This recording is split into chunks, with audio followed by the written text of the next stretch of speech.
Víte, že pivo nebylo ve středověku jen nápojem, ale doslova tekutým chlebem. Bylo plné kalorií a tak hutné, že se často pilo z misek. Právě tady má svůj původ ještění ožrat se nebo být na kaši. Tehdejší pivo totiž nebylo průzračné a lehké, ale husté a míživné.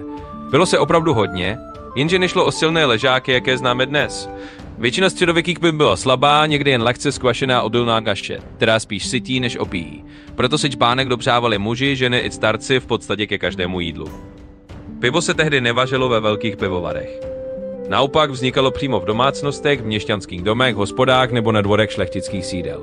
Aby ale někdo mohl vařit a prodávat pivo, musel získat takzvané právo várečné, většinou od svého lenního pána. Kdo je dostal, často si zajistil výnosný monopol pro celé okolí. A protože bylo tak běžné, pili ho i děti. Ne však stejné jako dospělí, ale svůj vlastní slabý odvar, který byl téměř nealkoholický.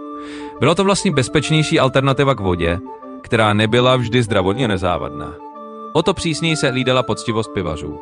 Kdo by pivo ředil vodou nebo šidil slad, riskoval tvrdý trest. V Praze mohl přijít o právo vařit, zaplatit vysokou pokutu nebo skončit na pranýři k veřejné hanbě před celým městem. A přestože se od té doby mnohé změnilo, něco máme s našimi předky společné. I oni si totiž rádi připili na zdraví.